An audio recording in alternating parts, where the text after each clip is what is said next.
Hello people, this is me Profar. Koei-Tecmo dropped a demo for Dynasty Warriors Origins last Friday, and I have finally experienced a glimpse of the game. There has been so many news in regards to Dynasty Warriors Origins. However, I waited to make a video discussing my thoughts until I get a chance to try the game firsthand. So let's cut to the chase. Do I enjoy the demo for Dynasty Warriors Origins? The answer is absolutely. I'm going to admit when I'm wrong. I was super skeptical about the game at first. However, this demo was enough to convince me that Dynasty Warriors Origins is a game to look forward next January. Let me go over the positives that I found for this demo. First of all, Dynasty Warriors Origins is hands down the best looking Dynasty Warriors game, period. The visuals of the game look phenomenal, and honestly, it should be a thing going forward. Omega Force was able to not only make the game look visually stunning, but optimize the katana engine really well. I rarely have any slowdowns playing this game on PC with the maximum settings. Considering that Koei-Tecmo wanted to push more AAA quality games going forward, Dynasty Warriors Origins was presented like an actual AAA game with its visual presentation. That is an absolute win on Koei-Tecmo's behalf, and I hope to see them being consistent with it. Second, the gameplay for Dynasty Warriors Origins is really engaging. Once again, I was super skeptical when I first saw the combat mechanics from TGS 2024. I didn't really vibe with how the game approached a more Soulsborne-like mechanics in a 1 versus 1,000 hack and slash game. I was under the impression that it was going to be a mess because we are adding things that don't necessarily fit a Muso game. It would be like having an open world in Dynasty Warriors 9, but when I actually played the demo, the combat mechanics fits really well. After this demo, I'm now under the impression that any implementation is possible, if developers can play their cards right. Before I continue, I'm going to refer the protagonist as Shujinko from now on. Shujinko literally means protagonist in Japanese, and I just find that word to be really cool. Not to be confused with Shujinko from Mortal Kombat, by the way. You play as Shujinko in this demo, and you have the option to choose 4 different weapons: the General Sword, the Podao, the Crescent Blade, and the Chakrams. What I noticed from these 4 weapons is that command inputs and moves are completely different from one another. None of them has the same pattern of attacks. Despite being a fan of the older Dynasty Warriors games, character movesets in those games are very patternized. Every character, regardless of weapons, have a similar command input and attack patterns. I always wanted for Dynasty Warriors to be more diverse in terms of moveset ever since I played Capcom's Sengoku Basara 2 Heroes. I'm glad that Omega Force was able to apply a more diverse and deft combat in Dynasty Warriors Origins, at least from what I saw in the demo. I hope when we eventually get to the actual game, Omega Force is able to keep the diversity of moveset in all of the weapons while maintaining a balanced distribution between them. What I meant by that, hopefully, none of the weapons got extremely shafted in terms of moveset. They tried to do a more diverse moveset for Samurai Warriors 5, but movesets were poorly distributed. Case in point, the spear in Samurai Warriors 5 got shafted really bad, and it is by far the worst moveset I have seen in a Koei Muso game. I hope something like this does not happen for Dynasty Warriors Origins. On a side note, I feel like this combat mechanic is what Omega Force wanted to do for Dynasty Warriors 9. They wanted to make a more in-depth combat for that game, but ended up being even more brain dead than the previous entries.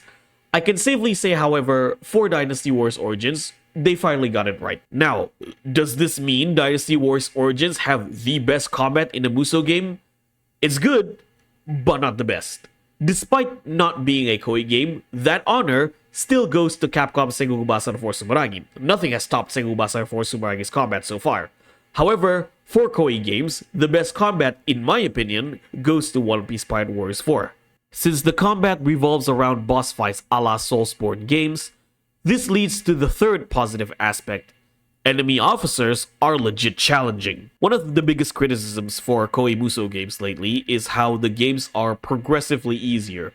Considering Omega Force wanted to have more enemies on screen, they had to tone down the AI a lot in order to balance the game. Enemy officers were just as much as a screen fodder as enemy soldiers. With Dynasty Warriors Origins, Omega Force finally got it right. Despite having more enemies on screen, enemy officers are a threat to the player. I don't mind having enemy soldiers as screen fodder as long as the major enemies challenge the player. It's to the point where it became a learning curve for the game. You don't just go straight and ram over enemies like crazy. You actually need to be careful and use your resources wisely. There's a cool detail I found in this game. When Shujinko passes through a box, he doesn't just walk above it. He actually hops through the box, as you can see here. Pretty cool animation detail, major credit to Omega Force right here. Last but not least, this is something I've been wanting to have in a Dynasty Warriors game. Enemy Commander is a boss fight. At the end of the demo, you fight Lu Bu as a boss. He is an absolute beast of a character in this game. Legit, he is one tough nut to break. This is not going to be the only instance where the game has a legit boss fight.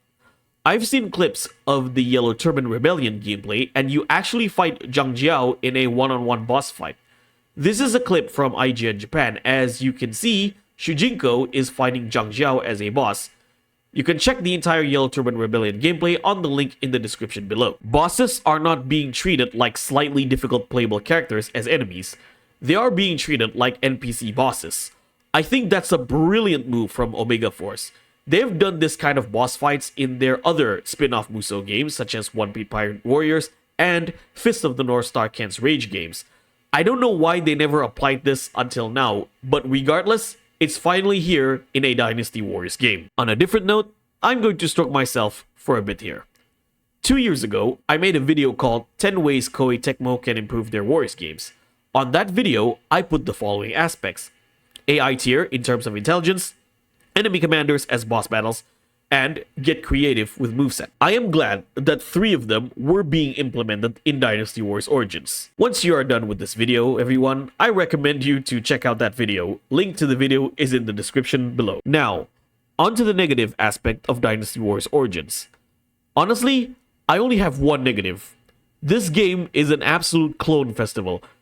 I get that you mostly play as Shujinko and you also only have 9 Dynasty Warriors characters as secondaries. That leaves 38 Dynasty Warriors characters as unique NPCs, but I will never be okay with clones whatsoever. I don't care if this game is a reboot, I don't care if clones are part of Dynasty Warriors history, I don't care what the reasons are. I understand video game development is complex and I am an outsider looking in. Dynasty Warriors, however, has existed for almost 25 years now, and the series should focus characters as individuals. We have passed the point of clones at this point. Omega Force never or barely have clones in their spin-off games such as One Piece Pirate Warriors 4, mainly because they put those games in a different standard considering they're handling someone else's IPs. That same high standard should be applied to their main Dynasty Warriors games as well. Furthermore, based on Koei-Tecmo's track record, clones are usually their cheap way to sell unique weapon DLCs. I'm looking at you, Dynasty Warriors 9. Despite me being more positive to Dynasty Warriors Origins, I have a feeling that Koei-Tecmo is going to apply the same egregious DLC practice for the game. They have already done it with Shujinko. As you can see here, Koei-Tecmo is charging alternate color DLCs for Shujinko. Look at them, they're not even too different from one another, they're just changing the line colors. This is an absolutely shady move, and I will never be okay with this, nor should anyone in the community. There is no excuse for this kind of practice. Back in the day, games like Warriors Origin 3 and Samurai Warriors 3 allow you to change colors for free. With that being said, I do have some concerns for Dynasty Warriors Origins. With Koei-Tecmo and Omega Force wanting to bring the Dynasty Warriors series into the next level, so to speak, I sincerely hope that they are fully committed to this new direction. I've said it last year that Koei-Tecmo and Omega Force should invest on creating one amazing game for Dynasty Warriors instead of a half-baked product. It's not good for us as players and it's not good for them as developers. I don't want to see Dynasty Warriors Origins being treated as an experimental game to get to the actual next Dynasty Warriors game. Let's say Dynasty Warriors 10 or whatever Dynasty Warriors game it's going to be called. That was the narrative that I constantly heard from the community. I don't want them to treat this game as another Samurai Warriors 5. They had some good ideas for the game, but they didn't fully commit to support it. They dropped that game and that's it. No support, no expansion, just nothing. In fact, Koei-Tecmo re-released Samurai Wars 4DX as their 20th anniversary special, while Samurai Wars 5 was just left to die and to be forgotten. If Dynasty Warriors Origins is going to usher a new age for Musou games, as the lead producer Shoto Mohiko said, then Koei-Tecmo should go all in for it.